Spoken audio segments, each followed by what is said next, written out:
by legal practitioner Liberus Oshoma. Thank you for your time, sir. Now, both sides have been claiming victory of the judgment by the Supreme Court. While one side says the judgment means Abure still remains chairman of the party, the caretaker committee of the party says the judgment means Abure has been sacked. Now, please help us to really understand what exactly this judgment means. What the judgment simply, thank you very much. What the judgment simply means is that the Court of Appeal in the first place ought not to have interfered in the affairs of the political party. This Court of Appeal that heard that Abure was the authentic chairman of the national chairman of the party. The Supreme Court is saying that they ought not to have interfered. And that the decision for the internal organs of the party, the National Working Committee of the party. And so if the National Working Committee of the party had removed Abure, that there is, in line with their constitutional requirements, that there is no court that can interfere, being an internal working of the party. So remember, Abure had earlier been removed by the National Working Committee, and then he went to court and then he went to court, and then the court reinstated him as the authentic national chairman of the party. So that is why both are laying claim, because the court had declined to interfere, just the same way the court declined to interfere in the affairs of the PDP as regards the national secretary of the party. I think that was last week or last 2 weeks. So the same vein, the court had said, that this is a family affair, and that no court should interfere, and that the internal workings of the party should be governed by the parties. Okay, now, since the Supreme Court is invalidating the judgment of the appeal court, does this mean that all actions taken by Abure since the appeal court recognized him as chairman up until now have been nullified? Does that mean this? No, well, when until a court gives a judgment, what it means is that there is presumption of regularity in favor of action taken by that office holder. And then so once those actions taken by that office holder at that time are presumed regular until from the day the court set aside the holder of that office, that's when you now begin to talk about any action taken subsequently is a nullity. So what usually happens is when the next person comes to occupy that office, they can either adopt those previous decisions taken or override those decisions.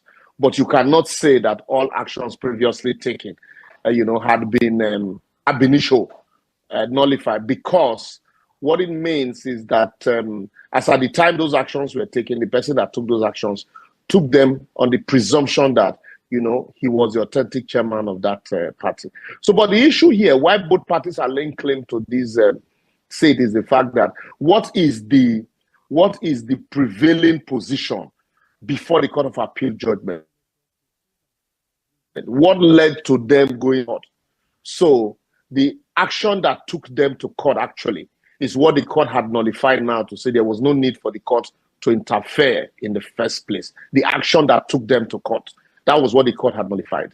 And basically, if it was that Abure had been removed ab initio, and then he now approached the court to say, by virtue of a Congress head, that he remains the authentic chairman, then what it means is that the Supreme Court has said no court can interfere. Since no court has the power to interfere, the decision of the party stands. But if it is that he was not removed, and then that's where you now say Abure's side can claim victory. Thank you for your insights. Thank you for your insight as always, Mr. Oshoma.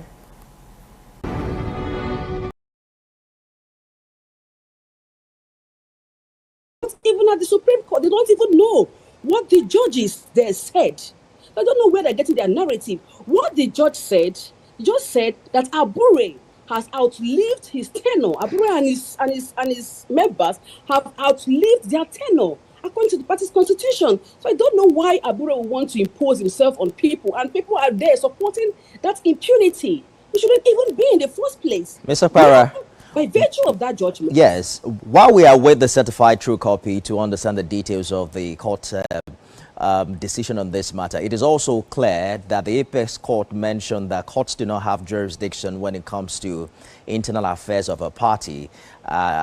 Good example here is the leadership of the Labour Party. It means that the court is saying you have to return to, party mechanisms to have this solved.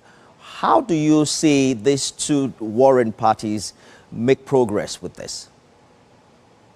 When the party said that Abure has outlived his tenure, that means Abure does not have any tenure. Yes, we'll have some mechanism. We'll have the NEC, our elected members, talking about His Excellency Dr. Alex Chomoti of Abia State, his deputy, and others. That was why they came together to inaugurate the chairman that we enjoy today in the person of Usman Nenadi.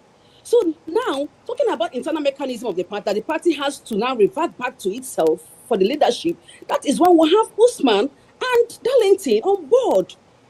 So you can't put something on nothing and expect it to stand. Abure does not have a tenure. And because we have elected members, we have statutory delegates to NEC. Dr. Alex Chomoti is there. Abure does not even have any moral ground to stand and represent the Labour Party. So talking about that, of course, we have that in place. Interesting development, and we probably will wait to see how these play out in the coming days. Oluchi Opara is former National Treasurer of the Labour Party. Thank you for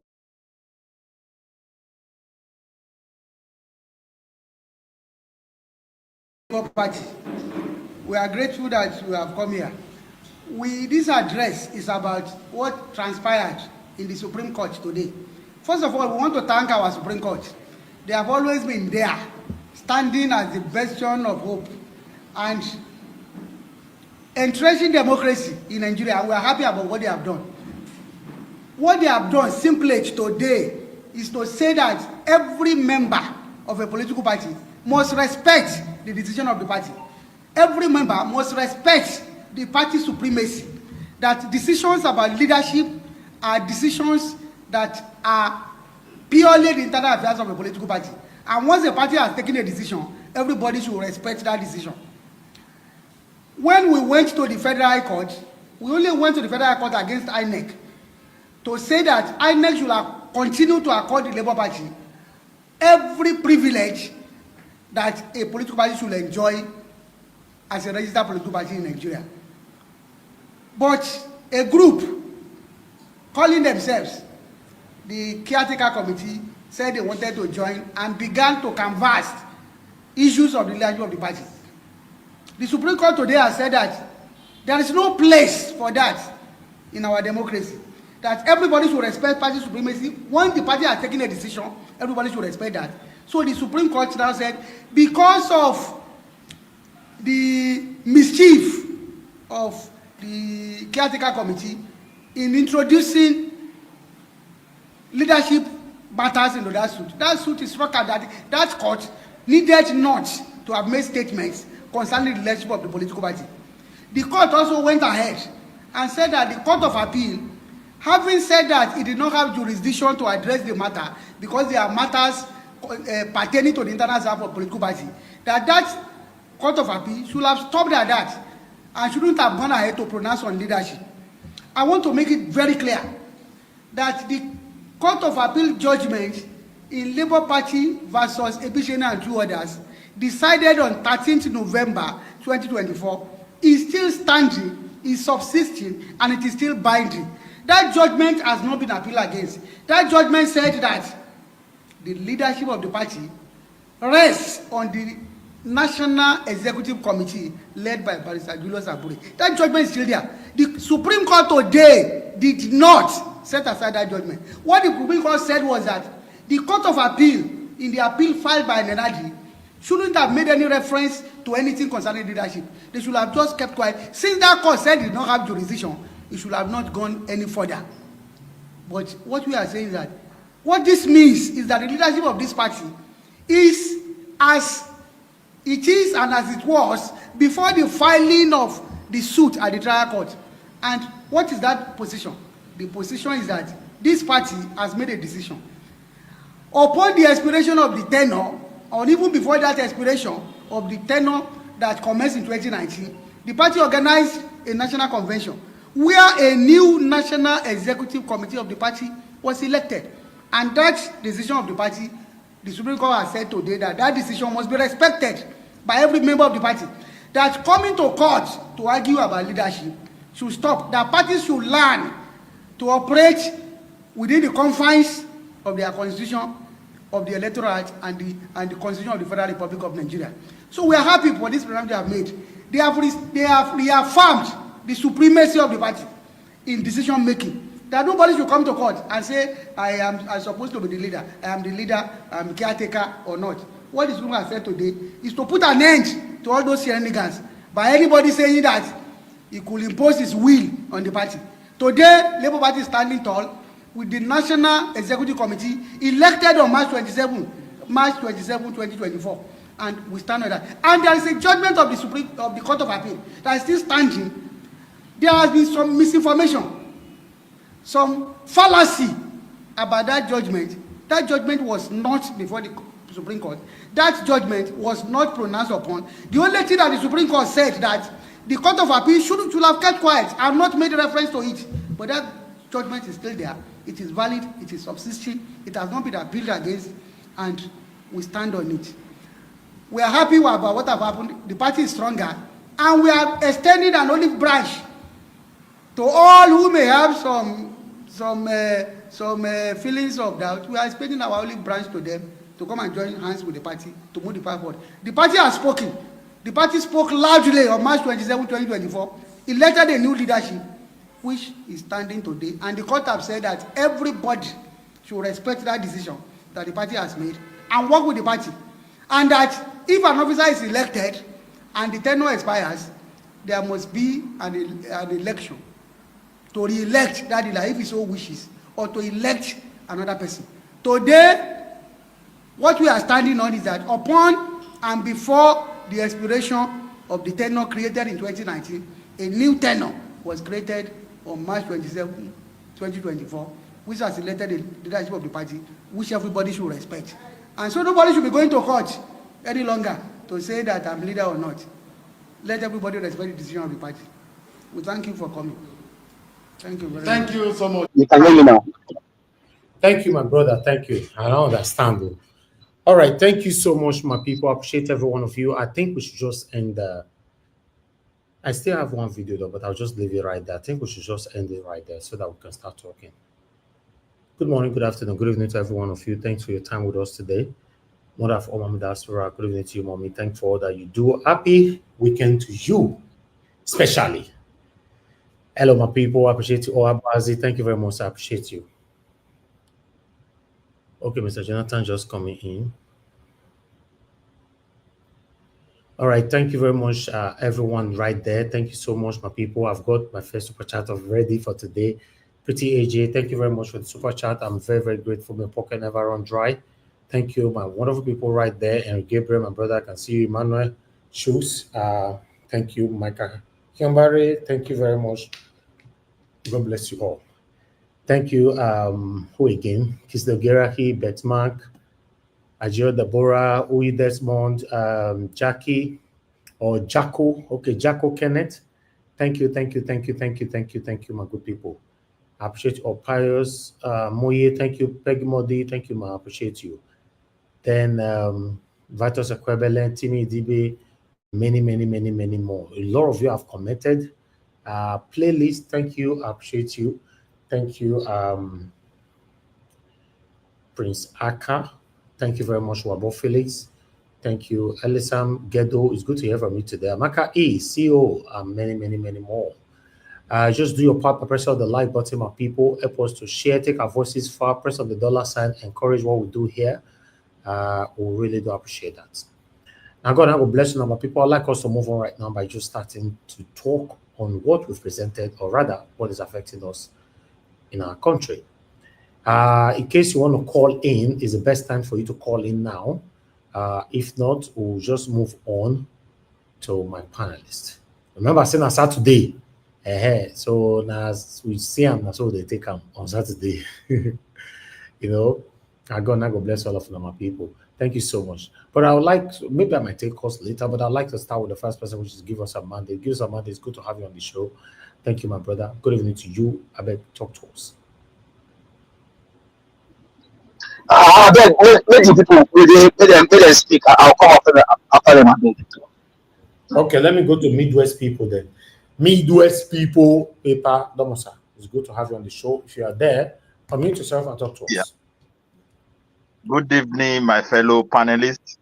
Good evening, I sir. greet listeners, viewers across the globe. Concerning this America, government declaring interest in the governorship tribunal.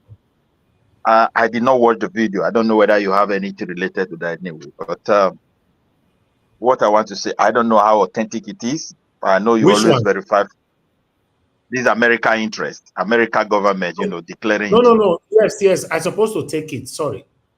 Let me quickly Yeah. take that. It's an article. It's not a video. It's organic. Yes. Okay. Let me just put on the screen. Thank you for bringing my attention to that because before this Thank satanic people listening to us will not say, "Oh, Nigeria was just go copy something from a village, copy for screen." You know. Let me just put this on the screen sharply and quickly take it. As you can see right there, it's coming from People's Gazette. Yes, U.S. government declares interest in Edo governorship tribunal, cites irregularities with collation process. So I'd like to take the first, or rather, one or two paragraph. The U.S. government has said it is keenly monitoring the Edo State Governorship Tribunal. Independent observers and civil society organizations noted that the poll was made by multiple arithmetic errors, about 29,053 unaccounted ballot and other inconsistencies.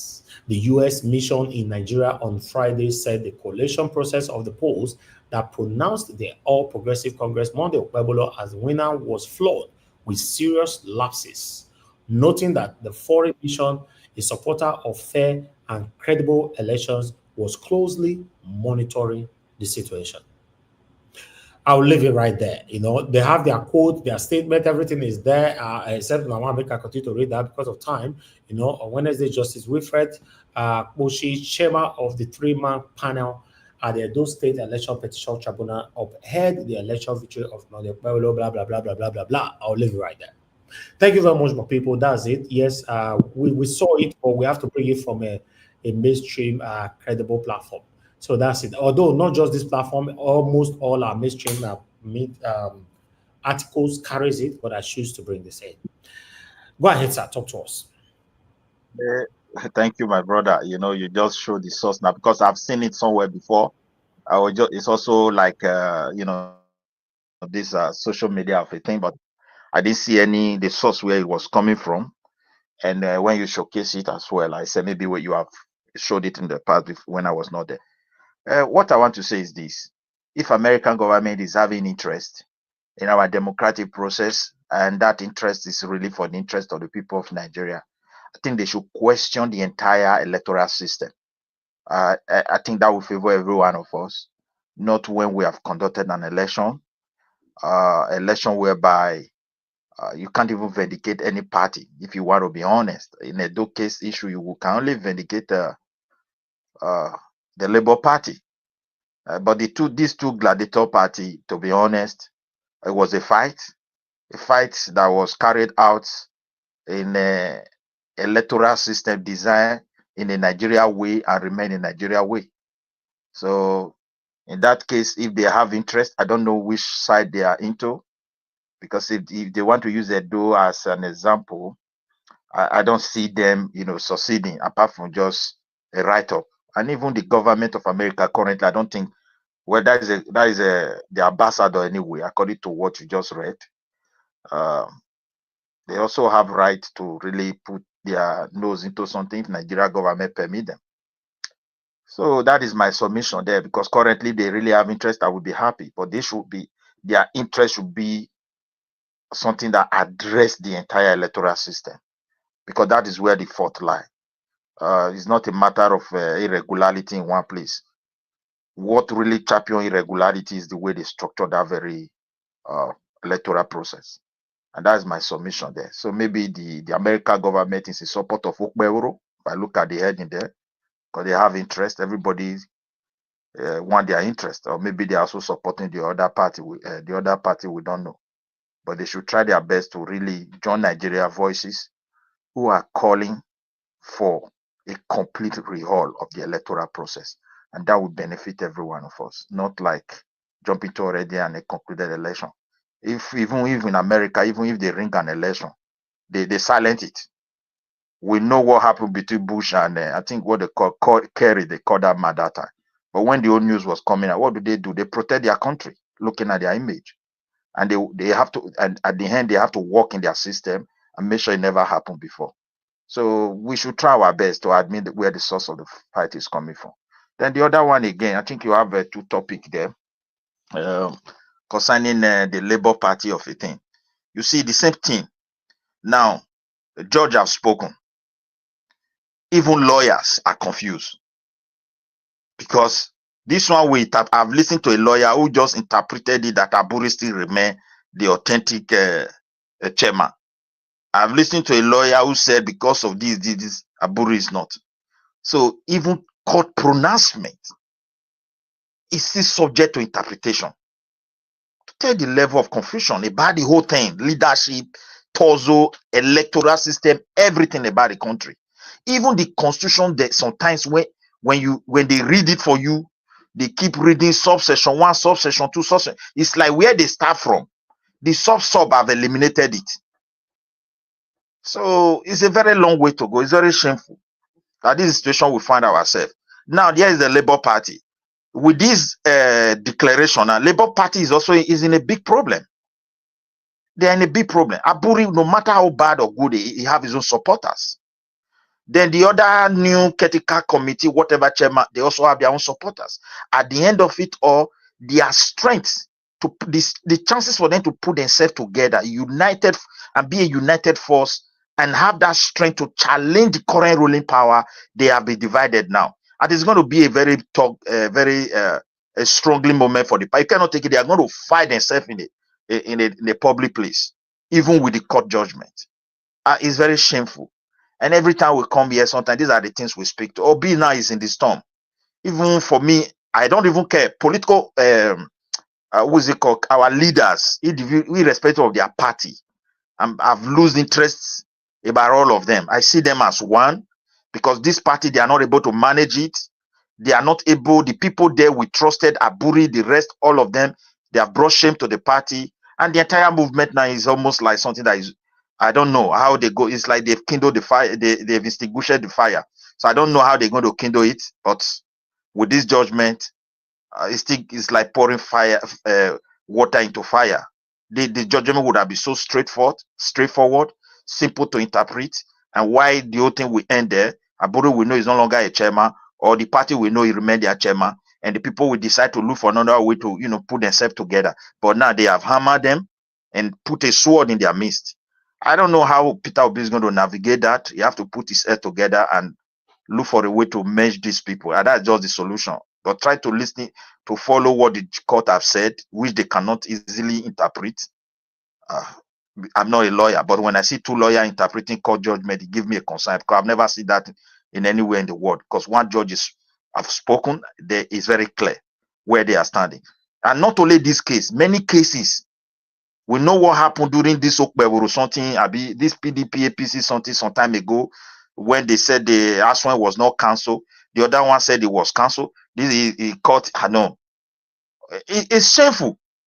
That is the situation we find ourselves. We don't even know where to face. You go to court, they cannot settle issue. Election is coming, is the highest bidder. So how can we move forward? Or the strongest man, or the one in power?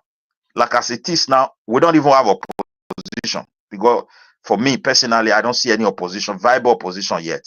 And with this judgment today, I strongly believe Labour Party is in trouble. Except they have to put their heads together. It's not going to be easy. It's going to be tough. And that is just my submission over there. Another video I've forgotten that one, so you didn't bring that one. I watched that one somewhere. But you innocent have people. 1 minute left. Okay, so I just round up my submission there, my brother. My submission is very straightforward. We are just in a situation where things are very confusing, and the court cannot give a direct verdict. The electoral system is the highest bidder.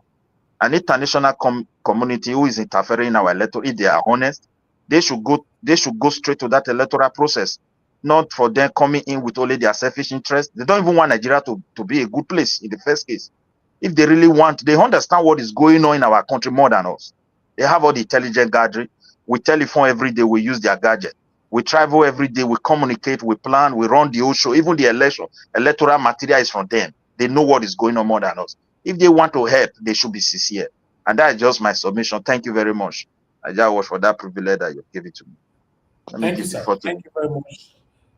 Organ Midwest people, God bless you, sir. Thank you. Michael Organamaro, thank you very much for the super chat. I'm very, very grateful, sir. Thank you very much for all that you do. Guys, do your part by pressing on the like, help us to share.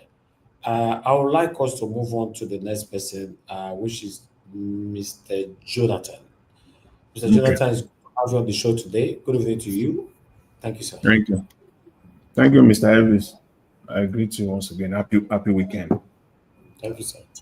God bless you for the good work we are doing. I greet fellow panelists. I greet you all. Happy weekend to every one of you. And Mommy Diaspora, I greet you once again. God bless you greatly. Thank you for getting me into the broadcast today. I'm grateful. I greet fellow commenters and callers, prospective callers. God bless you all greatly. Welcome.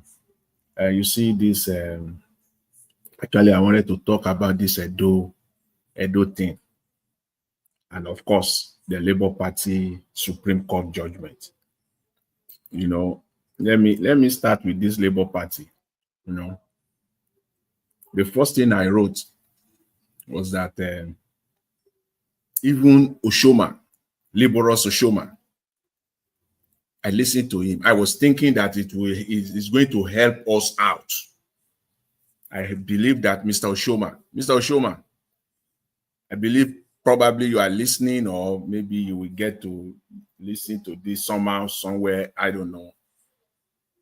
I was actually, since yesterday, I was waiting for you, that I will hear one or two things from you with respect to the Supreme Court judgment on the Labour Party internal issues. But even you can't even interpret this judgment expressly.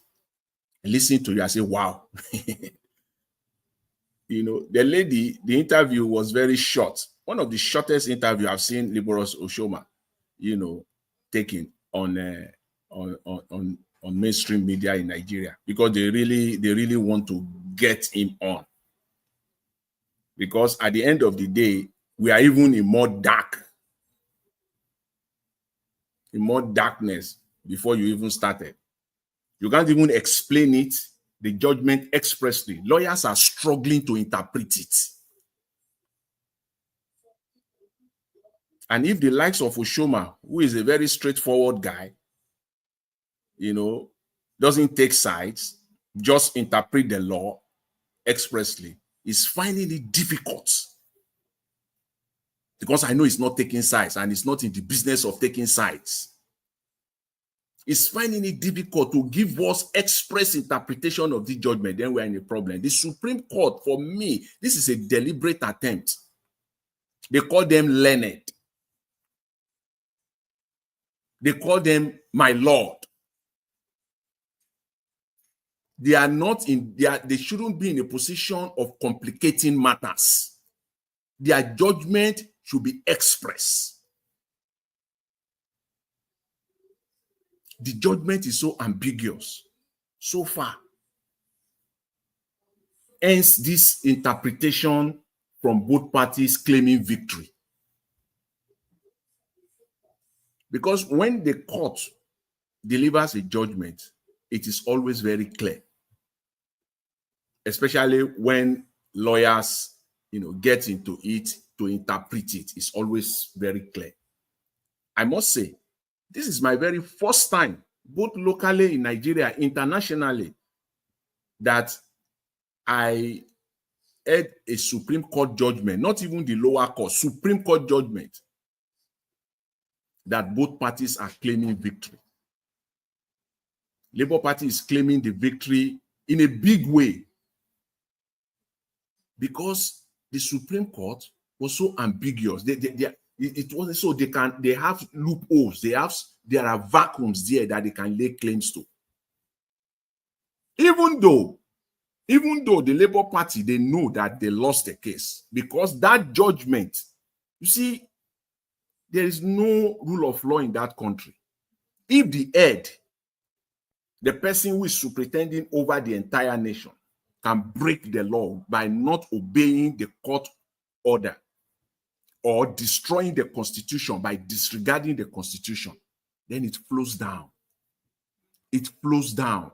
That is why Labour Party, Abure, and his gang can have the audacity to be breaking or disregarding the court order. Once the head has been doing that successfully, no contention, no consequences, then what do you expect? What do you expect? I always compare it to the case of a father who is a drunkard, a complete drunkard, and he still has some leverage telling his 10-year-old not to drink. Still having some leverage telling his 15-year-old not to drink. By the time your child is 20, 22, you have no audacity again to be telling that child not to drink. He's now an adult. You can't control that child again. He can drink himself to stomp. You cannot control that child again. In fact, he will take over from you. He will be a world-class drunkard. You and him will even be sitting down at the same table and be sharing the same the same whiskey. You can't. That is the case. Yeah. So disappointing. That appeal court judgment that this crooked man was referring to over and over and over again. And as if, anyway, the journalists that are there, they are the brown envelope journalists. Those ones are not even journalists. They can't even think. They can't even process anything. I don't know which journalism school they went to. I don't understand them, which organization they are representing. That appeal court judgment that is claiming over and over again. The case was still about the leadership.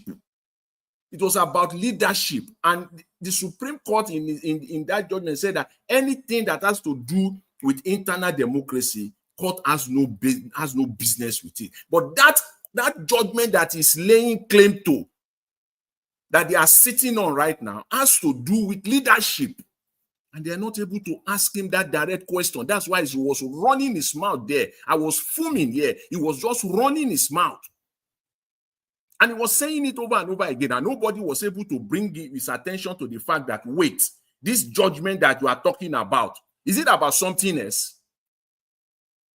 Does it have to be with financial misappropriation? Does it have to do with anything else other than leadership? Internal leadership of the party? Of course, yes. And in that judgment, the Supreme Court addressed that. So what a heck that is still referring to that. So what is expecting now? What is saying now, literally? Let's say it out now. What is saying there? That man, whoever he is, the Labour Party gang there, what is saying there now is that they should go to court again on that specific judgment and go and challenge that one and take it up to Supreme Court. So that Supreme Court will, but Supreme Court have addressed it anyways. They have addressed it. It is, compare it to the judgment of the tribunal, the most recent one in Edo State 2 days ago. Just compare it. It is like the tribunal coming out and giving an ambiguous judgment, a judgment that is not clear. And then Aswell is claiming victory. Okpeolo is also claiming victory. They know what to do. That is why in that judgment, they are very express. The judgment was so clear. and express with the governor of Edo State is still Okpeolo. It was clear. That is what I'm not a lawyer, but this is what I'm expecting lawyers. At least they should come out, please, by tomorrow, by Monday. Please come out. If you don't, they will be bringing you left, right, and center now to the mainstream. Please come and please, we're begging you. Come and, if you are a lawyer, come and interpret this expressly that the layman can understand. Don't neither here nor there. Don't confuse people further. The confusion that the Supreme Court judgment brought is enough. If you are a lawyer, that's why they call you learned. Then interpret it now. Interpret it. Don't be the Oshoma today, Mr. Oshoma. Please, I know you will come back again. Let's be clear. What is the judgment about? Is Abure still the leader or not? Is that what the Supreme Court is saying? Or there are still cases they still have to take back to the court again and fight it now from the appeal court now to the Supreme Court again, so that the Supreme Court will deal with it expressly and let their language be clear. It is this ambiguity that is giving this Abure gang. But anyways, there's nothing left in Labour Party. They are just wasting their time. Let them be eating their crumbs there. There's nothing left for them. They are waiting for politicians that want to contest in 2027 that will begin to buy forms from local government to state government to the federal level. That's all you are waiting for. That 10 billion naira. That's all you are waiting for to share. We all know. That's why all of you want to buy there. Abure that is what all of you are waiting for. That's 8 to 10 billion naira that you people think you will amass during that period. But guess what? God help you if you get 30% of that come 2026, 2027. Because there will be so many areas that you will not even field candidate at all. Who will go and buy your form, knowing fully well that is going to lose anyways, no support. You will not be different from all the other political parties, dozens of them. You won't be different. So let's just say that clearly. With respect to Edo State, see, the video that you presented on Edo State, the local community where they are ravaging their farms. I'm still waiting. I'm still waiting from the governor because there is no difference. What happened at Uromi? The story came through social media. It is through social media. The social media broke that news, not the mainstream media. Social media broke that news. The same social media now is highlighting this. So where are they?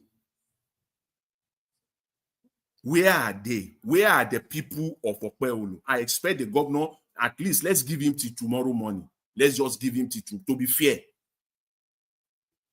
Let's give him till tomorrow morning. Let's just assume that all the previous one, let's discount all the previous one that we are just starting now after Uromi.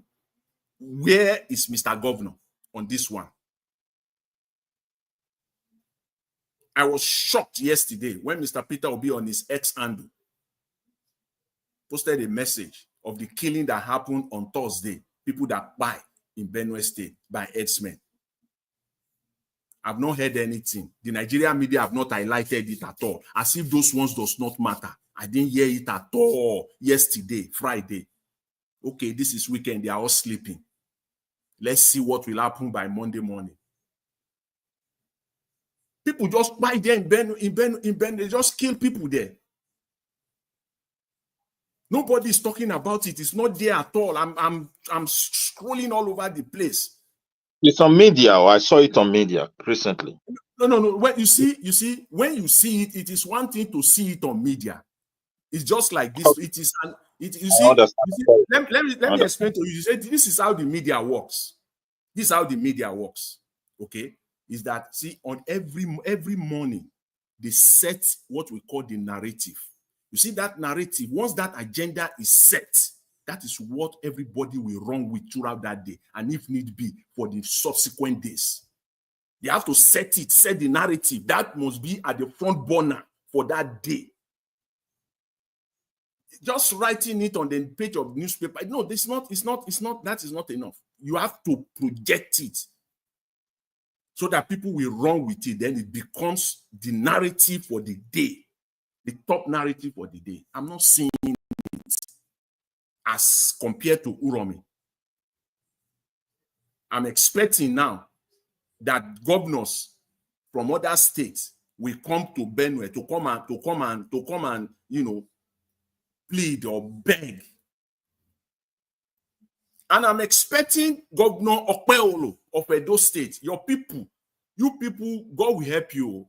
That's all I can say. I don't want to say any negative thing. God will help you people. If you are okay, if you are normal, you will ask your governor now to demand compensation for those farmers. You will demand compensation. Full compensation for those farmers that their farms has been ravaged and destroyed. He will come out, the governor will come out openly in support of those people and all others whose farm has been ravaged and destroyed. He will ask for compensation for those people, for them. Then we know we're talking. Because some people that we think they still even have some iota of integrity left, gather themselves together, demanding for damages for the families of the Uromi, the victim of the Uromi massacre, or what do you want to call it. They are calling for that their families should be compensated. Are you kidding me now? Then in Nigerians, state government, they will pay compensation. Go and pay compensation to the people in Benue State and Plateau. Pay compensation, whether the state will still have money remaining to do business. They also have right to demand for compensation. The people that we respect so much that we think they still have something left. This man that was just in prison and then released, Usman, Professor Usman, or Sonny, he was among those people at a press conference calling for damages to be paid to the families. And those farmers there, whose farm has been ravaged, elderly people. If you have any compassion as a governor and your people, if you have any human compassion that is still left in you, the governor will come out within the next 12 to 24 hours and attend to that matter. Thank you very much, Mr. Elvis. I will leave it there for now. Thanks. Mr. Jonathan, thank you, sir. Thank you very much. Sometimes I don't want to stop you, but when we have a lot of people on the panel, we have to be fair. Thanks very much for your deep down analysis when it comes to the things that's affecting us in Nigeria. Thank you, sir. I would like us to hear from Mr. Oduwa. Mr. Oduwa, thank you very much, sir, for my brother, for joining us today, my brother. I appreciate you. Please talk to us, sir. Good evening, Mr. Najawash. Thank you very much. Happy weekend. Happy Saturday. Good evening, everyone in the panel. Thank you for all you have been doing. Well spoken. Baba Jonathan, thank you very much. Good evening, Mr. Black Panther. Welcome to the show. We know that today will be something else. Thank you. Good evening, Mommy Diaspora. Black Panther, be Black Panther. Good evening, Mommy Diaspora. Thank you, Mommy. God bless you, man. We appreciate your effort and the good work. Don't worry, I go give a certification very soon. The good work you are doing for us, we really appreciate. Mommy, God bless you. Wa Tony Maga. Sari Deba Wede. Wa Toa Mose. Urwesi Yi. Esenuru Yivini, Numairo Yesegiwa. Urwesi Kakabo. Good evening, commenters, listeners, and viewers. Happy weekend to all of us. The passerby, thank you all. But the good comment and the bad comment, we appreciate you all. It make us strong. Thank you. Well, as the governor of Edo State and the whatever the northern people have been put before us. Because I watched a video that the northern people make a gathering, which they might call assembly or meetings, to speak about what is affecting them. And we are demanding, Abuja, we are demanding for the governor or the government. They said one woman, I think one woman, Aisha, something like that. He said the northern people will have no option of being in Nigeria. They will have to separate themselves, which I will be very happy if did not raise up to say the country will go the different way. And the one man from road safety, that was they were calling him road safety chairman that time, that one still speak. They are requesting of a thorough investigation and people to brought to book and compensation. You see, when people have agenda, they will put it clear before you. But when other people doesn't have agenda, they will just come at a rant. You don't know why I say this. The northern people always unite, whether the thing good or bad. They unite the way we favor them because they have agenda. The southern people, you will never see people come out in the press to do something like that, whether good or bad, to make sure that also favor them.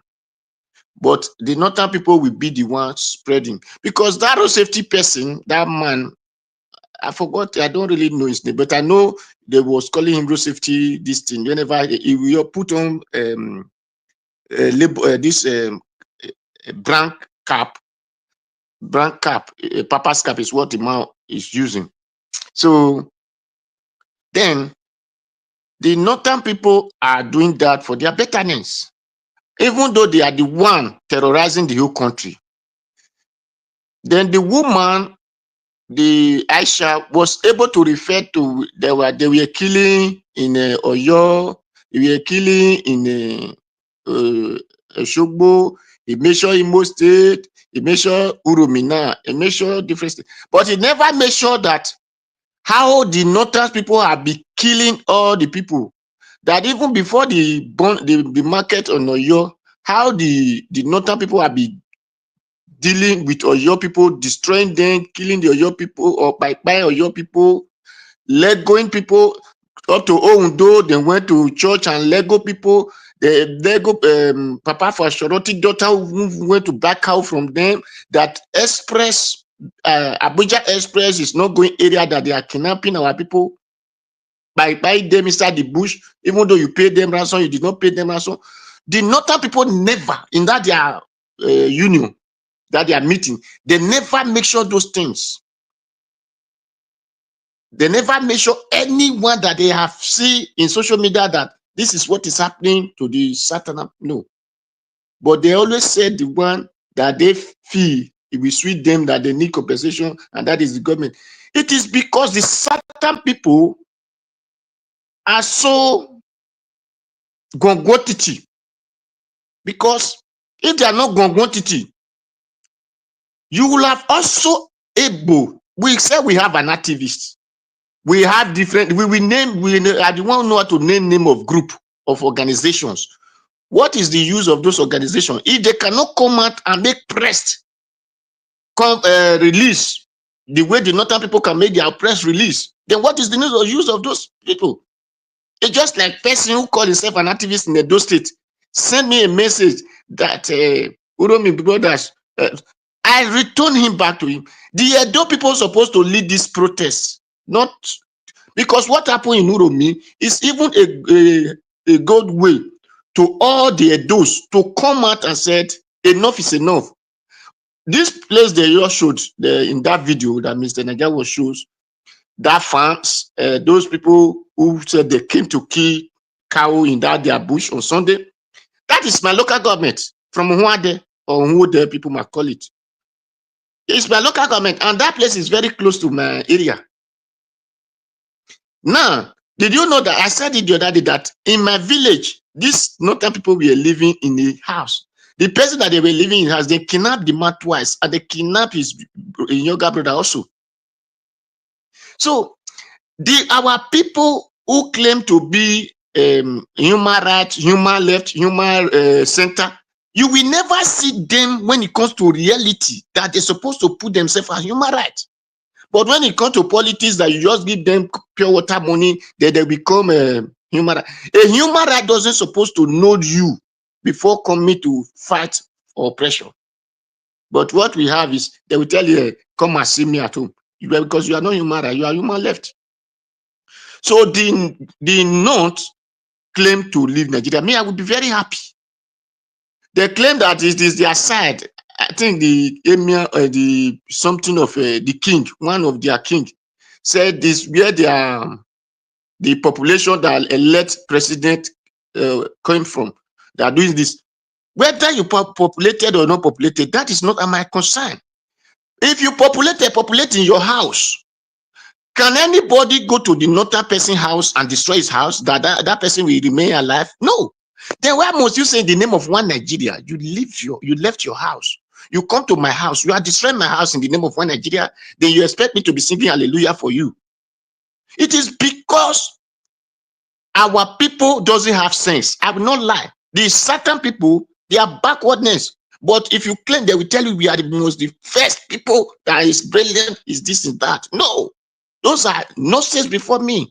Because if the northern man can left Sokoto, can left whatever position in his state, come to my state in the name of one Nigeria, what business are you doing there? Who invite you? Are you a tourist? If you're a tourist, then view what you want to come and view and go back. You cannot be one Nigeria and just come and start destroying my house in the name of one Nigeria. No, you have a place you left from. Any place you said, you must have purpose of you leaving your father and your mother's house, going to another person's place. If not, God will have not allowed you to be born in that place you were born. He will have not allowed you to come from that family you came from. So you must have an agenda of something before going to another direction. If you come to do business, you are welcome. I will respect you, you will respect me because I host this place. But not you coming to my place, forcing me out of my house in the name of one Nigeria. Who make you one Nigeria? If you are one Nigeria, why do you have different dialect from me? If you are one Nigeria, why did you have different name of state from me? So all these things, it is the duty of our people failure. That is what we are facing. So if I have time, thank you, Mr. Najawa, because the bear, then I cannot talk on the Abure and so saga. But now, please, the certain people, don't be activists of just this thing, because everything you put in social media, come to unite yourself and speak. At those states, do whatever. You are people like the North. Come out and speak the way they unite themselves. Unite yourself and speak also. Thank you. Thank you, Mr. Najawa. Thank you. Thank you, Mr. Odua. Thank you, sir. Thank you. The last person on the panel, Black Panther. Talk to me, my brother. Good evening to you. Good evening, Nigeria Wash. Hope you can hear me, because I'm doing something. I'm on focus on you too. I want to thank you for today's meeting, and I want to thank everybody that has spoken. And I want to say here, may God bless everybody. And I want to thank Mom in Diaspora and those our people out there listening and commenting. May God bless every one of us. And as I said one time ago, about 2 or 3 days ago, I said we have a condition, and the condition is that we need to come together and unplug it to have a new country. Before we're going to have a new country, this Nigeria must collapse. It must collapse. I'm not talking from my own, what I have inside. I'm talking historically, and I'm talking with a fundamental fact. If you care to research and do your research of nations, how they grow up and how they become who they are, you will know where I'm speaking from. I'm coming from that school of thought. And I'm also coming from the school of thought, the natural school of thought. When you plant a seed into the soil, That sea must get rotting, die, and start rejuvenating. Those are the things, those are the ideals I put together for me, and I made it up with historical antecedent and got it well. And I have to bring it out to everybody because we cannot be at every location the same time. Somebody got to go at length to bring something up for us to discuss on it and see to it and for us to learn from it. I beg to say, Nigeria, to me and to many that I know that understood what I'm saying, Nigeria was never a nation. It is a geographical expression being done, amalgamated by the British colony. And those are the imperialists that want us and will never want us to become a nation. They will never want you to have access to every modern and 21st century item. Even if you have access, that access that you have, they will make sure they frustrate that access that you have towards it. As they are making sure they frustrate the access we have to internet. That is what they do. They don't do it directly. They do, the approach is indirect approach. That is how the imperialists they act. They work with indirect approach. And I would say here, now, to everybody here, we all are all one, but we come from different tribes. And I would say here, we should start speaking to our tribe. Where we are getting it wrong, we should start saying it out. We should start hammering on it so that they will hear us clearly. Because if you want, like I said before, I spoke one thing. I said, if you want to join everybody, every tribe together by any process, with all this tribe that we have, it might not be as easy. You might be going on a journey of no results. The best way is for each tribes or each nation or each aborigine to come together and have a conference and move with a comprehensive decision so that when the re-amalgamation comes, we join it and we make a fundamental and a foundation that is very tough for other people to break through, and thereby arise a strong law and a strong constitution. Now, I said something here about Naija Wash and Natasha.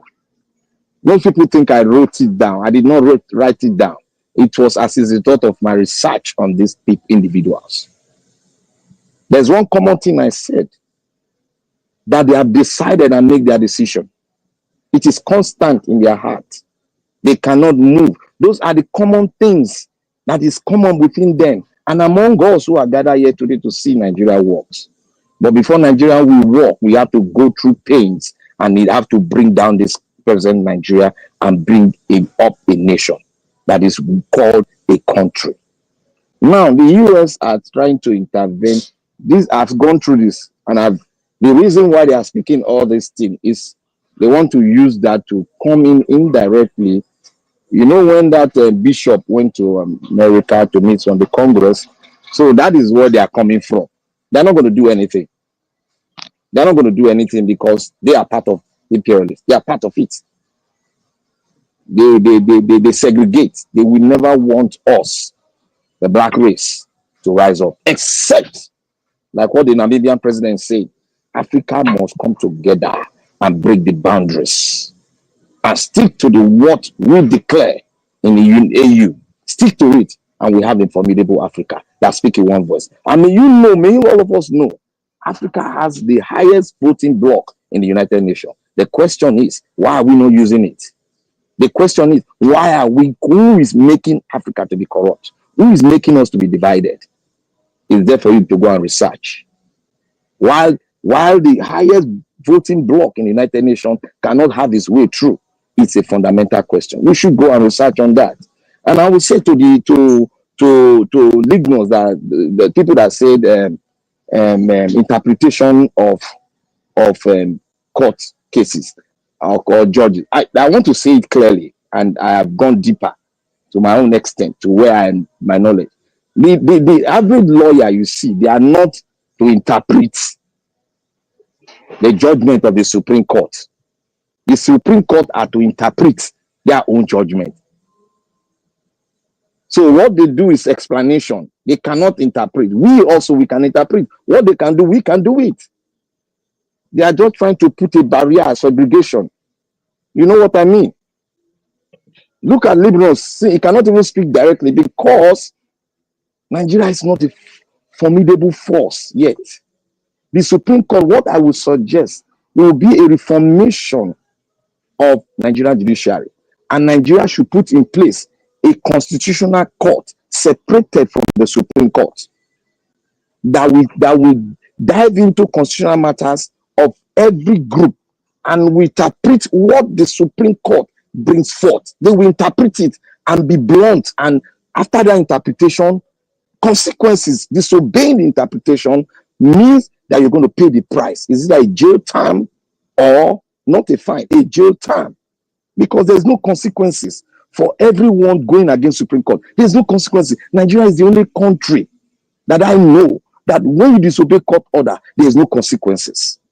In a well-established state, there is consequences, and if you hear it, you'll be marvel, you'll be shaking. That is why lawmakers are afraid. Even presidents are afraid. When a federal judge give a judgment, he cannot, and if he does disobey it, the judge will seek for an investigation and want to know the person that gave the last order so that he can know how he's going to make his own judgment on that personality. That is how judiciary should work. And Nigeria, yet for us, I know and my understanding, Nigeria don't have a judiciary. What we have is a makeshift of a lot of illiteracy being brought together to speak and judicate over Nigerian judgment. If you see with the Supreme Court now, go and look at them. Let us do a test on their mind, a test on them, on their mental capacity. Let us do it. Let us do a test of them, relating with the 21st century. Let us do a test on them. They will all fail. Let us do a test of them on corruption. They will all fail. Because if corruption are eating deep and we are not be able to do anything to it, then we all failed. Now the killing in different places in Nigeria, the answers are coming up. It's because the answers have a plan. The question we have now in the South, do we have a plan? No, because we are all divided. We are making our resources block our eye to have humane on each other, to have support, to have love for each other.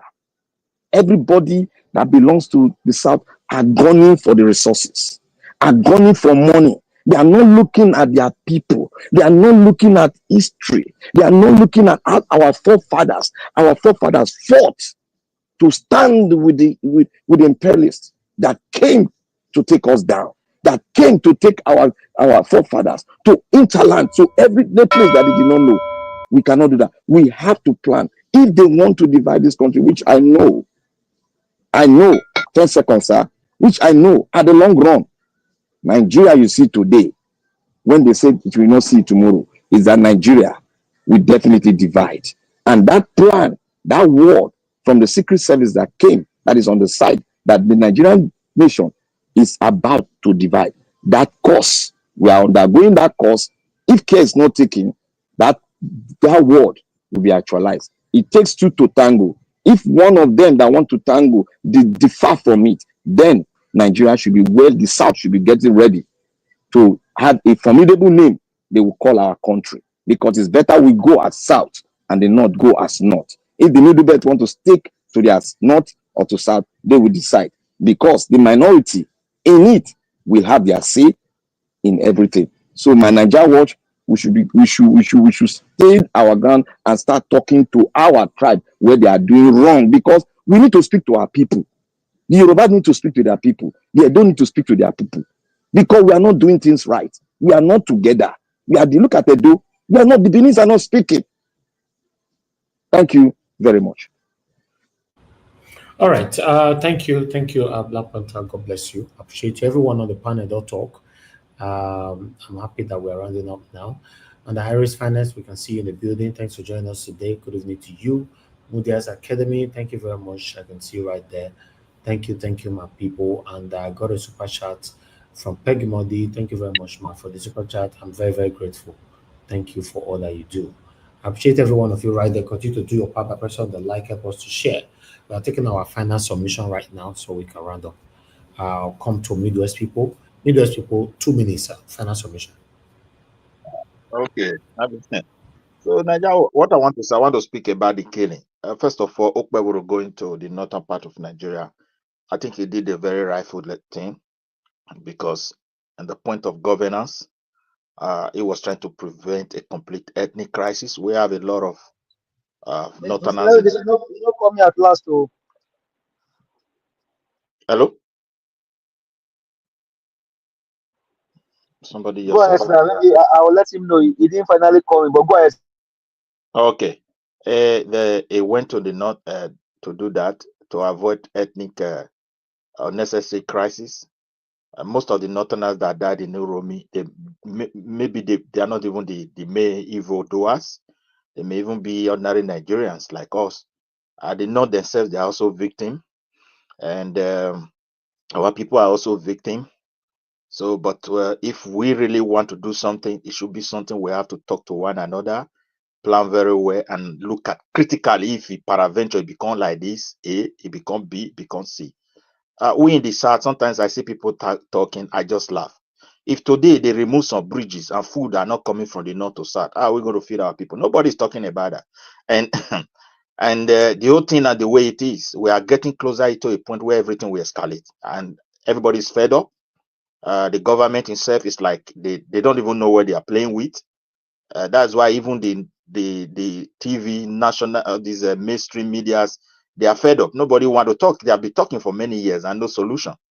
And what happened in Ekboma, and another terrible one has happened in Benue. More than 50 or 60 people, they have gone, and that's all. So I think everybody will start resorting to self-help, but in an atmosphere or a country where hate is very high, I will appeal to my people to come together and start All right, thank planning you. for a bigger crisis because it is inevitable. That is what I would say there because we are very. Let me just quickly put this one. For the All past right. many years, we are so divided. If you look at the traditional level now, there is a lot of things because of error of the past administration that is going there that is not going to put us together as well. If you look at politicians that we have in Edo South, they're becoming so divided. When you look at the youth left, as my brother said, something left, something right, something central, activists, this and that. They are just standing on a political door, not to solve problem. And when you look at social media, what is coming out from there? So many of these so-called social media platforms, you see they don't even care about what is going on, what is about to happen. So I pray that my people should see the danger now and start planning. It's a serious issue, and it may go out of hand very soon beyond the way people prepare. Thank you, Naija. What I give the space to the next person. Thank you. Thank you, Midwest people. You said you like the fact that the governor went to the north and all that. Nobody is disputing that. He went there. How come he did not address the Fulani herdsmen that have been buying people in Edo State for the past couple of years? How come he was biased and just talking about peace? What kind of satanic peace was he talking about? You should have addressed that, Midwest people. Don't say you like the fact that he just went there. Where I spoke to is going there. It's a form of a diplomacy in a point of a Yeah, it very big. doesn't matter. You can still talk about it because this is something that people aggravated their anger on because of what you have been doing. So if you've passed peace in the process, also let them know they should talk to their people so that they don't trigger more anger. But he could not do that because it's satanic. I agree with you. I commend that movement, and also I condemn him for not beating our people. He should do that. Naija watch. You see, Naija watch. Let me just speak on this issue. Just 10 seconds. You see, a committee immediately that will help them to start moving because the people are hungry, So that is my brother, Naija watch. Just 10 seconds. You see, let us not be politically right here. The person in hands of power had little knowledge of the genesis of this issue. So how do you expect him What do you expect from him to do? So why did he choose That's to become a governor if he have little knowledge? that is Who invite him? that is my If you brother. don't That want is the to serve question. Kebbi State, why do you want to be a Yes, that governor? is What are you saying? You have little knowledge. no. He aspired to become a 10 governor. seconds don't pass. 10 seconds don't pass. No, na let Now Maggie not talk. let 10 me seconds land. Now don't not even pass. let me land. Now not even let me Nobody land. can land by saying that he have You little cannot land. knowledge. You cannot land. See, You cannot land on this Nigeria watch. You cannot land without business. You Was he cannot land. invited to become a governor? If he Was was he not a not, senator? God have bestowed on me him. and you are on the same Was track. he If I not? have landed, you would have known what I'm saying. Don't use that Was he word. not a Take that senator? word back. That he have a little knowledge. People who have Okay, a I little will explain it. I will knowledge explain it don't when have I any do my 2 business seconds. in the Let me public just office. take my time. I beg. You say he has a little knowledge. Was he not a senator? Was he not in the red chamber? He has little knowledge. Is he not a Nigerian? A little knowledge Is is he not in somebody like a Nigeria? senator that See. see how people acquire people in Nigeria. What kind of Mr. Elvis, defensive I beg. Mr. Elvis, I beg. Honestly, he just, honestly, it's painful. When we hear, sometimes we come here, we speak right. Another time we come here, we speak left. Now this brother is saying that he's so happy because Okoro went to the north. That's your cup of tea. In fact, I will give you bread toasted in Texas, and I will say it to you. It's an Belefu is your candidate. I'm not against it. But this evil must stop. So now wow. Honestly, so many things they just blow my head. Honestly, when we are killing people in Uro in Edo State, Mr. Alex, please, anybody that see Mr. Alex, please, can you help me comment? Can you help me find Mr. Alex? I'm looking for Mr. Alex, please. If you see him, please tell him I'm looking for him. I know that Midwest people, you have had Mr. Alex come on this channel and cry several times about the killings in Edo State. You've had Alex come here several times and cry on this killing in Edo State. Now, Uro may attack. Our people retaliated. Him half of your state. They were killing my people in Oyo State. Where's Igbo today? Igbo has gone to Germany. They were killing. As a matter of fact, maybe the killing even started in Oyo State. In somewhere I think in Sheki, somewhere in Oyo State. It gone. Thank you, sir. Where were these people? So all of a sudden now we now come again and say Paulo has little knowledge about the kill. Are you kidding me? Are you for real kidding me? You guys didn't allow that. You didn't allow him to. Please, just allow me, please, just allow me. When Paulo left Kano, did he went to Uromi to go and commensurate, to go and pay condolence visit to our own people that were pied? Do you know what it means? You said the Fulani man is carries his own economy. My own people in Edo, their own farm, their yam is their economy. You know what I mean for a Nigerian that did not travel abroad, lose 1.7 million naira? Those farmers, they don't get the chance like me and you. Mr. Ellis can get out tomorrow to UK. Black Panther can touch down in Nigeria and get out the next morning. Mr. Jonathan can leave Canada and go back to Nigeria and then jet out the next morning. These men don't have anywhere to even jet out to. They lost 1.6 million in today's policy in Nigeria. You know what that means? That means you are taking their livelihood. So now their cow is their own economy. My own people, their yam, their plantain is the economy, and you destroy it. And one governor will now go there and say he wants to go and condone with them, even pay them ransom. Okay, the man that lost 1.6 million, I challenge you, go and pay that man his 1.6 million, go and compensate him back. Go back to it. Just say that man, that video, Mr. Ellis he showed us today. Go and look for those people and compensate them because they lost their farm. Mr. Odua told us here, even his own person was in his own community, kidnapped by these Fulanis. Now, in that same video, you see how they chopped one of our brothers' hand. They even said that iron was even poisoned because 3 months up until now, that wound has not been healed. Hopefully, that man, I am just praying that God will not allow that man to fight because you don't know what they have touched with that iron. And one governor will go and condole with them, and now we are lost in the economy. We are doing everything. See, Okpolo is just doing everything because he knows. He just came to the gallery. Look at Enugu today. Is their governor blind? Do you not see the killing of his own people? When these people they put their hand in evil with these people, that is what you expect because they will not speak truth to power. Let them fight everybody in our state. This guy will not speak because what? They are played to the gallery. All of a sudden, Paulo has become, I think the second name should be kneeling governor. Or Paulo, aka kneeling governor. He likes to kneel. Think you are fooling us? You are not fooling us. We know your type. We know your type.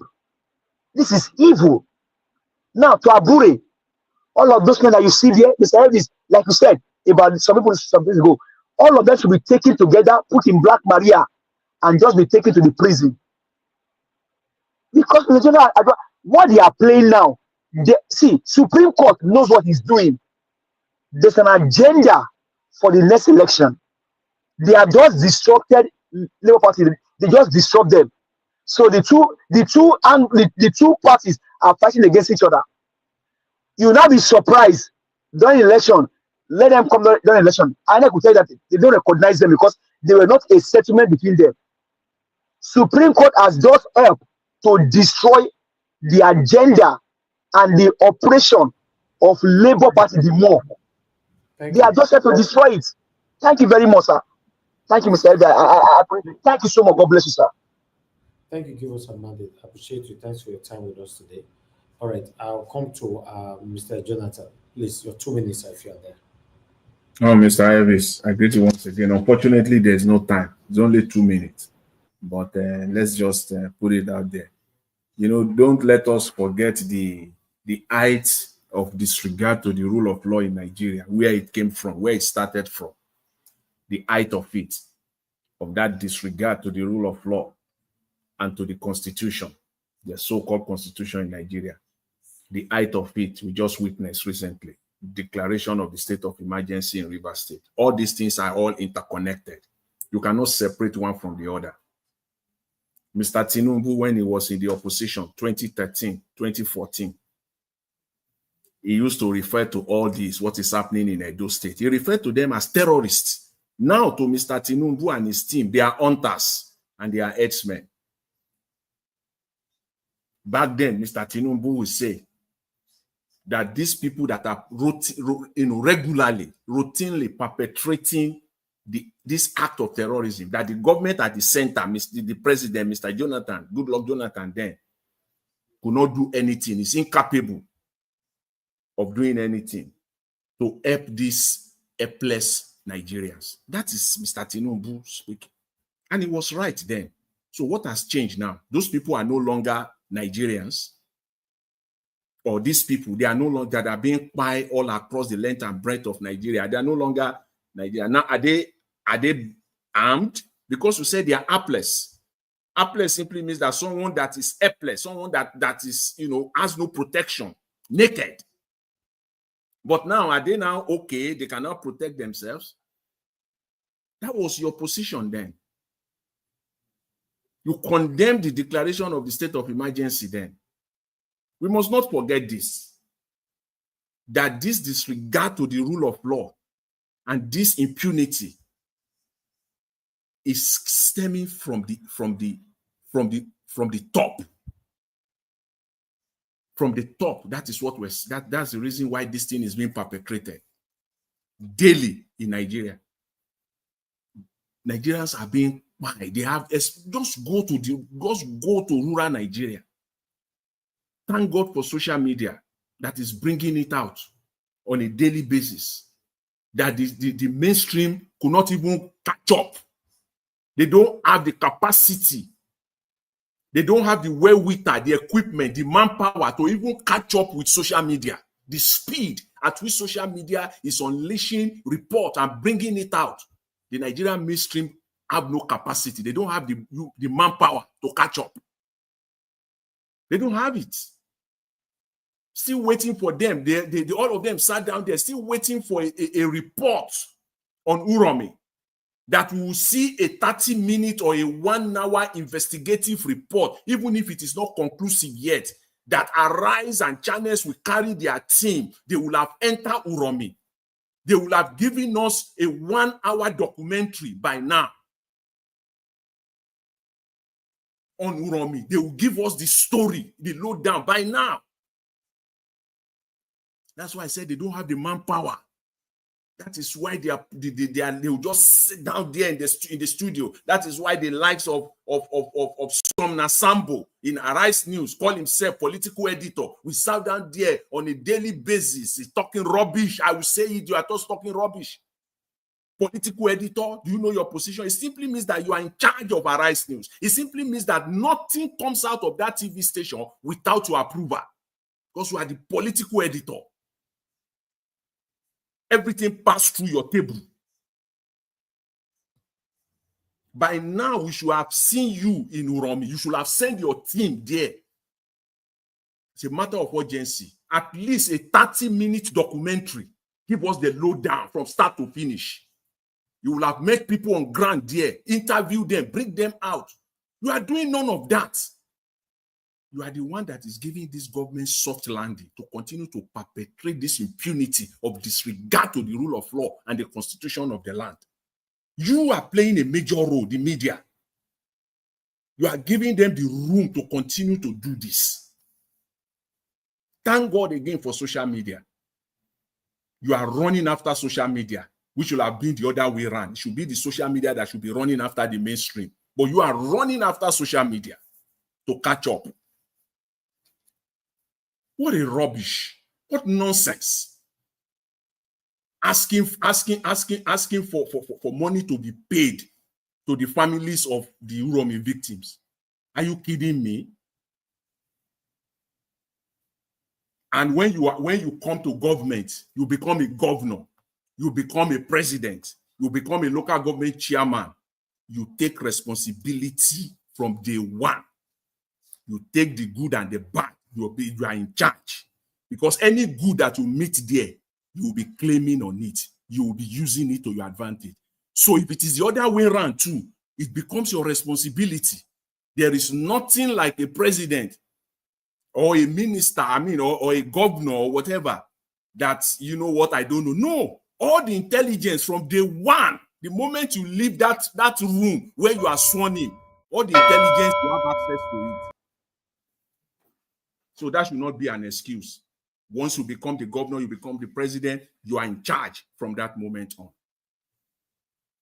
You have the power to do and to undo as far as that jurisdiction is concerned. So, Mr. Okpeolo, please start paying compensation now to those families. Call them, let your people now go there and start meeting them. Social media, don't worry. Social media will give you all the information that you need, because you rely on social media on this Uromi. It is social media that all your news is from social media. So use the same social media too. Take the news as social media is bringing it out. Go and pay them compensation. All right. Thank you, Mr. Elvis. We'll leave it there for now. Thank you, Mr. Jonathan. God bless you, sir. Thank you. All right. Let me go to Black Panther. Black Panther, your 2 minutes, sir. Yeah, Nigeria, thank you very much. Thank you so much.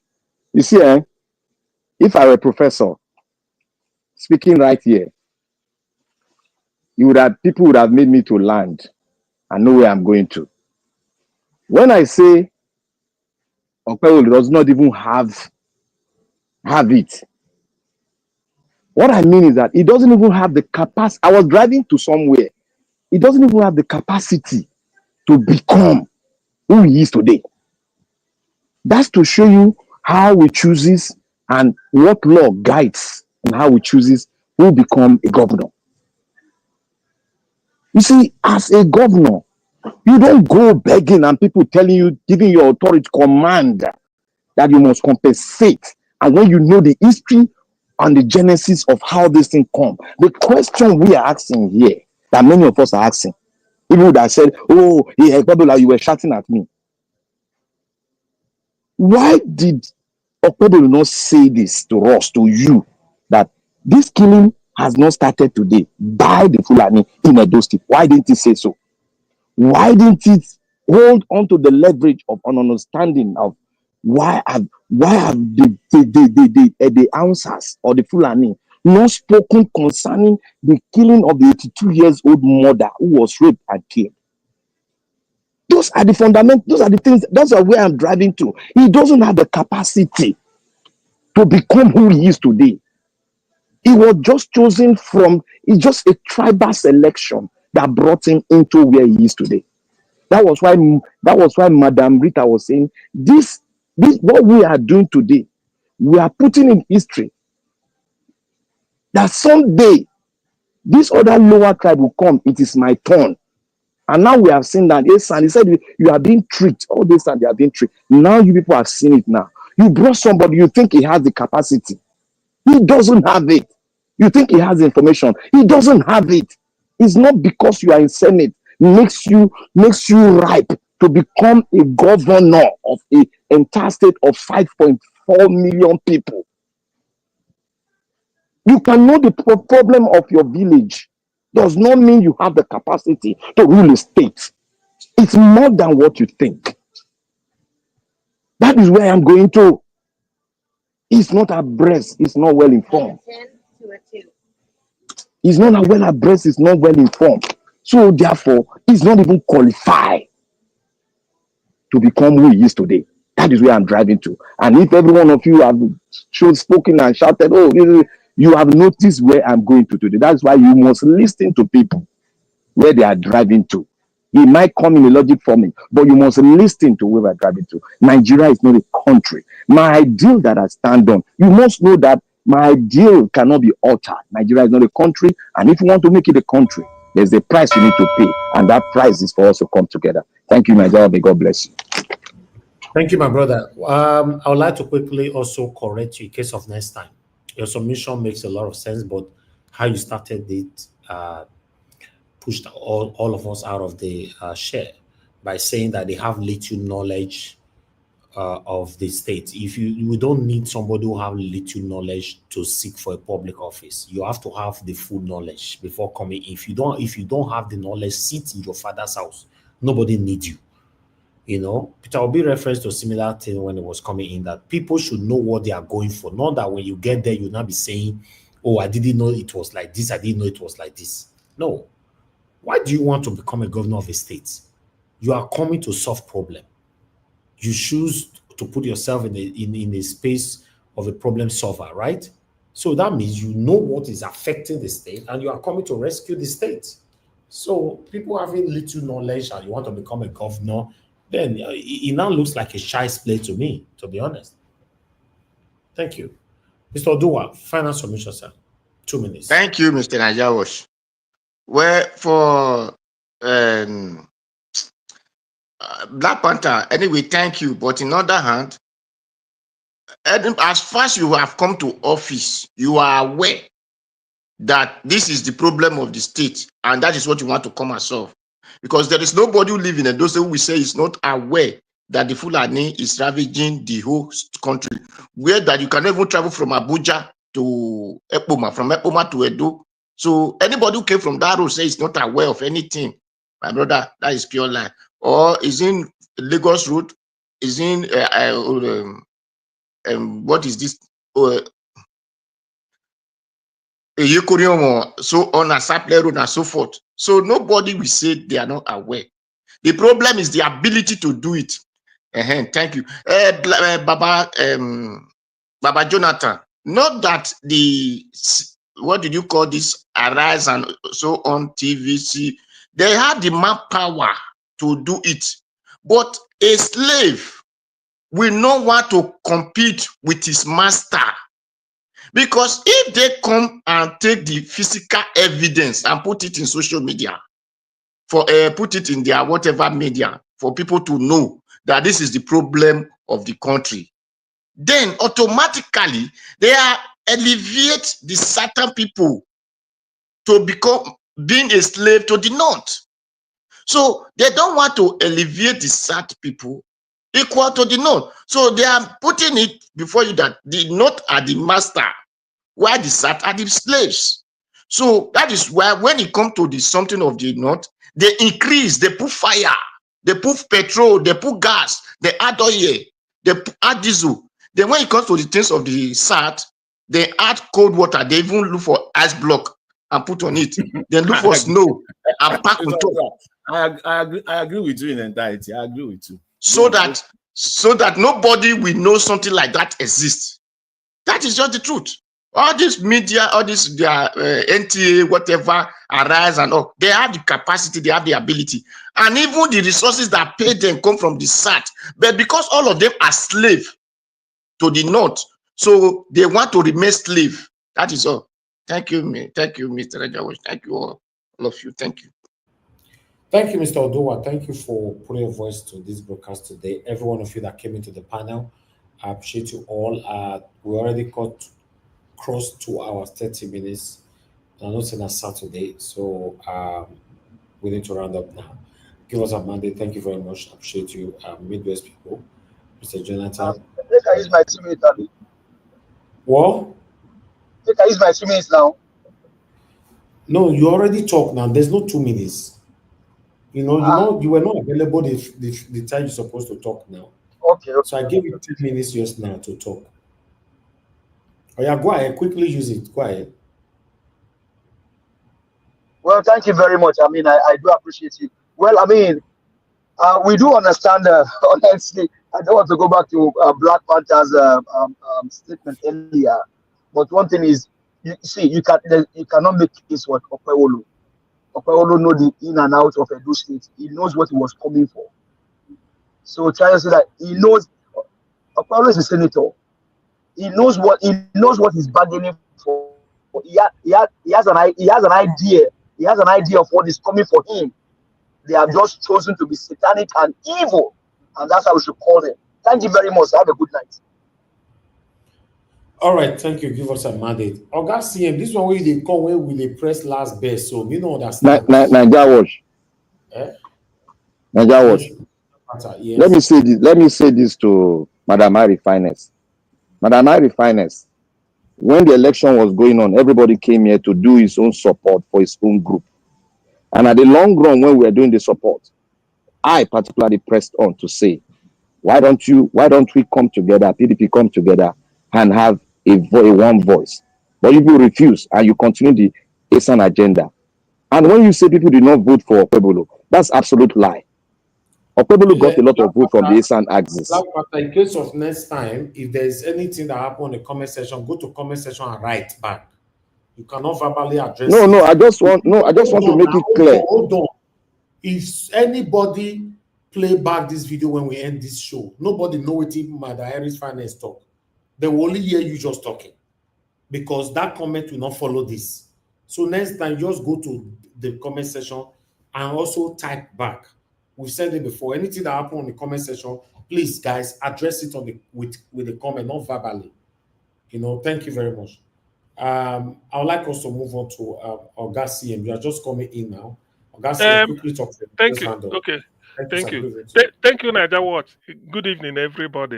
Good evening, Black Panther. Give us a mandate, Midwest people, Jonathan, Oduwa, and Oduwa. Yeah. Please. Now for prison, I did since, so they just released me. So I just they run, say I must enter Naija Watch. They just released me from prison, but that is by the way. How do you go prison? What did they happen? Anybody can go prison now. I mean, you get person when. I been a April fool you come. Your own a late April fool. So anybody can go prison, or even Trump can go prison. No worry. Anyway, that is by the way. You see, Naija Watch. Why I have to? My interest is you said U.S. the headline. I know there are a lot of things to say, but I wouldn't delay the thing. You said U.S.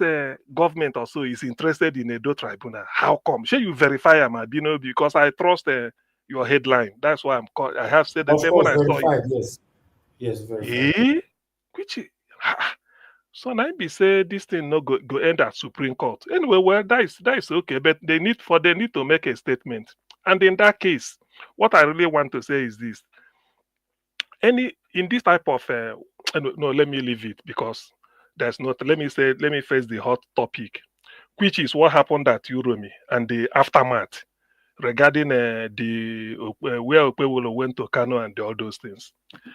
Part of the thing we do here is to bring different perspective to issue. Okpebolo going to Kano means he felt that those people that lost their lives in Uromi are from that side. By going there, the family of those people that lost their loved ones in Uromi, we see Edo governor. And they will say, okay, he came to see our governor because of us. I don't want to talk whether there's monetary compensation. I'm just looking at it as a face value. Now, there are Uromi people that have been losing their lives, or Edo people. Then go watch the thing, then go say, all the people, what of our own people they died? When are the governor from those sides coming to come and see us and come and see our governor? You know, the problem with Nigeria has always been this, what is it called? Double standard. I condemn in totality this idea that because the people, some people lost their lives, Okpebolo now go up there, maybe you go give them compensation and plead. What of your own state? Have you listened to your people? They've been demonstrating. In fact, I watched one video this evening on my way going somewhere. I watched it. People were saying, look at our cassava. Look at the way they slice them. I lost this, I lost that. I don't know whether you played it. So when I saw this, when I had this type of thing, I said, but Okpebolo, you are a Esan person. Like I understand. Urumi may not be far from your village where this thing happened. And the people there, you visit that Urumi at the scene. When you visit the scene, or the people there with local people, some of them go know you where they open shops there, local, whether they be bricklayer. Then go say, look, oh, they've been slaughtering us. Are you afraid to say that our own people has been slaughtered? Okay, look at what is happening in Enugu and the Ebonyi state. If tomorrow there is a reprisal, the governor goes of Enugu go enter plane. If they go maybe Adamawa, where those people come from, or maybe Kasena. Is that how we are going to live in Nigeria? This is a very shameful thing. We have to put this out because what is good for the geese is good for the gander. Okpebolo let his people down. You shouldn't do this. You shouldn't. You express commiseration and then diplomatically. This is where your PA or people will tell you. You make a broadcast in Edo. You are sorry for loss of life, and this thing. Then what you even be talking is in terms of the final. This thing is that ranching, nobody, you've lost a lot of things, but you even tell the people of Edo State, those that lost their own loved ones, you want to open a register, let them come and do it. By you doing that, you're also telling the people that as long as so far you people are crying, me too, I cry this side. People, then the people of Edo that voted for you, if indeed they voted for you, that you are there, they will not say, okay, at least our governor is listening to us. You call them. So which means not only that 16 people they lost their lives in Edo. Now their life matter. What of your own people that have been crying even before you became governor? It's a simple thing. It's still happening. Tomorrow another one can still happen. Benue has been taken over. So all this type of nonsense is not supposed to be that. You don't. There are times you do certain things. In fact, what if people have said, look, as much as I regret the loss of life, all lives matter. Like Americans, we say black lives matter. Then the white people took it over and say all lives matter, not just black. So you can say, instead of saying Igbo life matter, Yoruba, you say all lives matter in Nigeria. That what you are using, this Edo incident, where it happened is that to reset Nigeria, that henceforth, every state should compile the loss of human beings so that let's come together. And when you say something like this, people, even Atiku, then go think twice before they reply you. You go say yes. People from the north has been lost their lives in Edo State. There are people from Edo State that even lost their own lives in their own father's compound, as well as other certain people that lose their own lives in the north. Let us use this opportunity to address everything in totality, holistically. That's what you should be saying.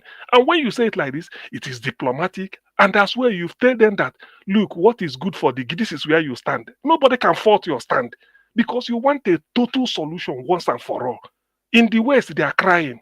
Oyo, they are crying. In the East, the same. In the South, the same. In the North Central, then in the North. So what are we talking about? So this is what I don't understand. So how will Okpebolo, I'm using him as a point of contact, how will he be sleeping in the night now that you went there to Kano, but you can't come to your area, not Edo Central, Go and talk to your people. They will hear from them. They will tell you, look, oh, this is because this is what you do. In fact, there are emissaries you will send because it's your village. I understand that you are from there. So this type of no, they don't play diplomacy. If it's something like about money or pay this thing, but this is about life. Your people are losing their own life. In fact, they lost before this one's happened. So why should you? If you want to do the olive branch, do it both ways and call your own people and use it as a thing to tell them that this is what happened. At least it will calm them down. So which means they elected you for you to shed your tears for other people and not for them. That is the way we're analyzing it now. So the people, you came to them, elect me to be your governor. We elected you. We lost our lives. You are not shedding tears for us. But some people lost their own lives. People that didn't elect you because it happened in your domain, then you are not going to go and shed tears to them. That is hypocrisy now. It means that you don't even regard us. Somebody might even start to question your parentage, whether you are accidental or maybe you are not true son of the soil. But I'm sorry to say this, because you are opening your wings for criticisms. You are opening, so there's no way anybody can reason it the way I reason or even beyond this, because people lost their lives, and every day they are complaining. And why they are complaining is that this is our governor. You're not even talking to us. You went to other people because it happened. What of the one that has been happening in our place? So it's a shame that most governors are like this. I wouldn't be surprised tomorrow Enugu state governor go take his own pilgrimage, maybe Kasena or maybe Kaduna or Sokoto, to go and pay homage. But let me end on this.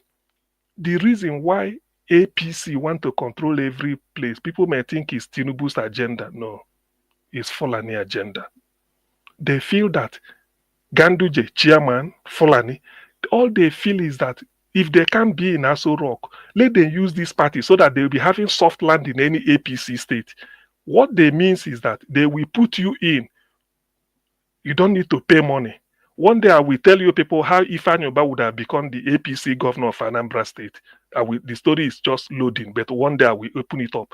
So what they are putting you is that you think that because they want to put you there, that you for good governance of your people. No, they are putting you there such that when you tolerate the Fulani element in your bush or whatever, that is why they are doing it. This thing, Tinubu can't control it. That is why they want APC, because they want to use it as their own Fulani party to do whatever damage they want to do.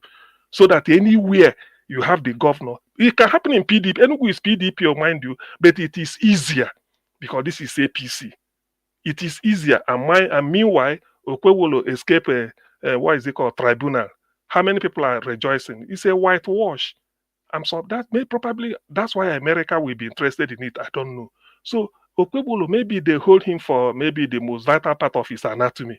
So they feel that they have to extract anything, and they will pay him homage. Like somebody said, if you get something by crook, you must use crook to keep it or something like that. So that is really what is playing out until they go to Supreme Court. When this type of things happen, they want to see how loyal will he be. And then the way it happened in Imo State, before they gave it to Hope Uzodinma, Emeki Ihedioha of PDP wasn't ready to play that loyal. They brought up Hope.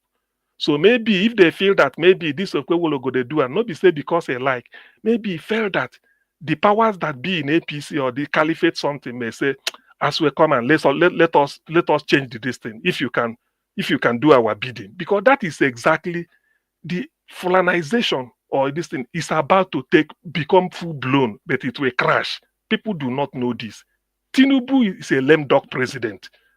I'm being honest with you. Tinubu is a lame dog president. Lame dog in the sense that he's just in government, but he's not in power.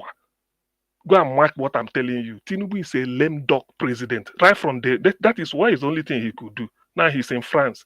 Enjoy yourself, but they will be doing something on the ground to make sure that, one, they destabilize his government. Secondly, they may say he's not competent, and there's so many baggages.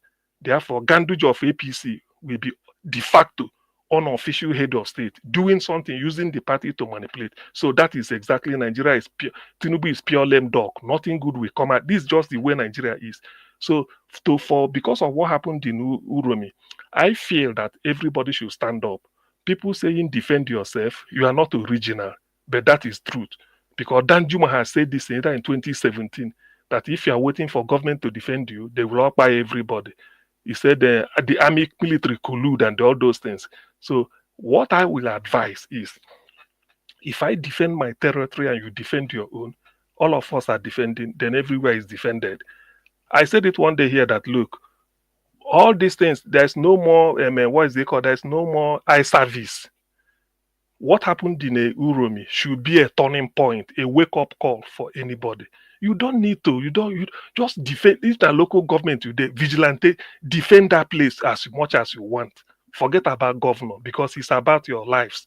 Defend it. If every local government in every place is being defended, the whole place is defended now.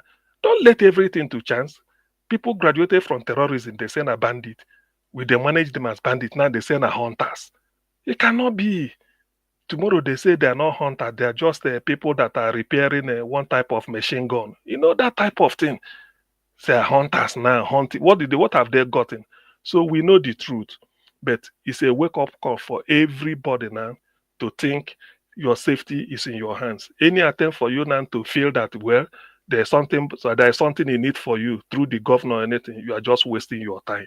What happened in Edo should open people's eyes anywhere, that as far as you are concerned, these people, they want to be audacious. Look at what Atiku is issuing statement. They found their voices, all of them, because of 16.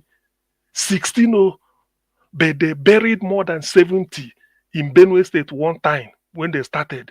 They buried how many in a Hamufu, in Enugu State, in Ebonyi, the same thing. How many have they murdered in Imo State? What of Anambra one time when it happened? Nothing is happening. Everywhere, there is no state that Fulani signature has never been there. Fulani headsmen. There is no state, if you like, mention the state. Mention it. At a situation like this, I remember Akere Dolu. God will always bless that man. I listened to an interview he granted Sheon Kimbaloye. He said, I'm the chief security officer of the state. Agbekoya means farmer. Agbekoyas or farmers in Yoruba language. He said they came to him to tell him that they can't go to the farm, that the Fulani herdsmen have taken over their farm, where they farm, they're even chasing them away with GUN. That what do they do? The man entered and then went there. He said he went there to tell them, oh yeah, leave our forest. As you are leaving, take every arms that you, all the things you bring, take it out. He said it openly. He said, if I cannot protect them, why am I? You know, he's a senior advocate of Nigeria and a very prominent lawyer. He said, if I cannot protect the people that elected me into office, I resign. They came to me that their life is threatened. I have to go and rescue them. And that's what I did. You know, the man, like he stammers, but he will say what he wants. Akeredo is a very fine gentleman. I believe in that man. So at a time like this is what leadership means. He did it and he drove them away, but maybe now they've come back. So this is the type of something, all they will need is this type of something. Probably they are trying to bring in what Erufai's son said the other day when his father criticized Tinubu, certificate forgery, this. There were news going around. Erufai Bashir, he said, if they dare arrest his father, that revolution or jihad they will bring it forward quicker. It's on record. He said it. People should confirm this. So you never know. There are a lot of things going on. The only way people can do it is just hold your fort, cover your area. There is nobody going to leave his area to come and cover yourself. That is the situation Nigeria is now. Thank you, Niger Watch.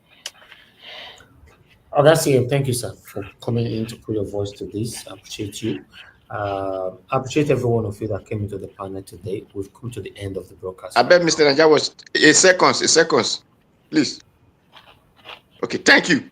Did you know that the EFCC boss have said that people should protect themselves now, but the media did not show it? I think I read it. I read that. I read it. Yeah, you are right, Dua. Yes, I saw it. Is it not something like that they're supposed to be spreading for the whole Nigeria to be aware, but they never talk about it? That's what the mainstream media are doing. You know, one way or the other, all of them have been compromised, one way or the other. So that's why they are selective of the kind of things they want to talk about. I appreciate you all, my people. Let's round up now. Thank you, Give Us Our Money, Midwest people, Mr. Jonathan, Mr. Dua, Black Panther, Augustine, God bless you all for coming into the platform today. Thank you. Those of you that supported the channel, Pretty EJ, thank you, Michael and Amaro and Peg Monday. I'm very, very grateful, my people. Thank you so much. My people right there. Did anyone call in today? I'm not sure. People in the comment section, Mother of all Mommy Diaspora, thank you very much, Mommy. Thanks for all that you do. We appreciate it always. Thank you, Mother Iris Finance. It's good to hear from you today. Thanks for joining us and thanks for all that you do. Abu Azi, thank you very much, sir. Thanks for all that you do. I'm very, very grateful. Florence O, thank you. Good evening to you. Oyi Desmond, Golden Arc Stars, Joe Deborah, Mr. Johnson Emmanuel, and many, many others. And God will bless our people. Thanks for joining us today. We've come to the end of this broadcast. Make sure you join us again tomorrow, fingers crossed, 7 p.m. Let's continue to talk about what is affecting us. Keeping the consistencies is not easy at all. We're just trying our best to see how we can continue to do this and how long we will be able to do this for. Yes, it's not easy. There's no Nigerian that is currently doing what we are doing today. Have that in mind. There's no Nigerian. They're not doing it. Those that are doing it, they only do it maybe once a week or once in 2 weeks, because Nigerian matador they tire everybody. To be honest, it's sickening. It's very, very discouraging. We are talking, they are listening, but they are not making any kind of amendment. It's crazy. It's really, really crazy. But my people, we've come to the end of the broadcast. I appreciate every one of you. Have a good night, and let me see you guys again tomorrow. Bye for now.